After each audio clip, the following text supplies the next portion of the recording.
महकमा ख़ज़ाना हाफिज़ ठट्टा के अफसरान खिलाफ सोशल मीडिया ट्रायल होने वाले अमल के खिलाफ आज महकमा ख़ज़ाना हाफिज़ ठट्टा के मुलाज़िमीन ने काम छोड़ हड़ताल करके हाफिज़ को ताले लगा दिए गए, जिसकी वजह से आने जाने वाले लोगों को शदीद मुश्किलात का सामना करना पड़ रहा है।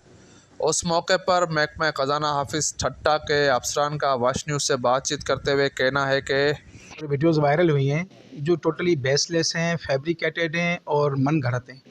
हमारे पास जो इशू वो बोल रहे थे कि किसी की पेंशन या किसी के पेमेंट्स का है, तो ये मेरे पास फ़ाइल पड़ा हुआ है।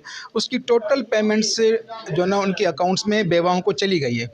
कोई उनकी पेंडेंसी हमारे पास नहीं है सिवाय एलपीआर के, जो लिस्ट में उनका 10 नंबर पे नाम है। तो जैसे उनका बजट आएगी तो वो भी हम इंशाल्लाह ताला इस महीने उनकी कर देंगे। मैंने अपने मुतल्लिका जो मेरे ऑफिसर्स हैं, मेरे जो हाई अप्स हैं, उनको मैंने इंटीमेट कर दिया है और डिप्टी कमिश्नर साहब से भी जो ना हमने उनको ऑन बोर्ड उन्होंने हमें लिया है।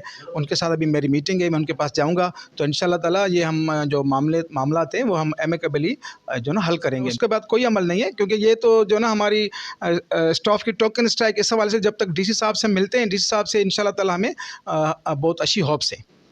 महकमा ख़ज़ाना हाफिज़ ठट्टा के मुलाज़िमीन ने मुतालबा करते हुए कहा है कि ऐसा अमल जारी रहा तो सरकारी दफातर के काम सख्त मुतासर हो जाएंगे। कैमरा टीम के हमरा तनवीर अली, वश न्यूज़ ठट्टा।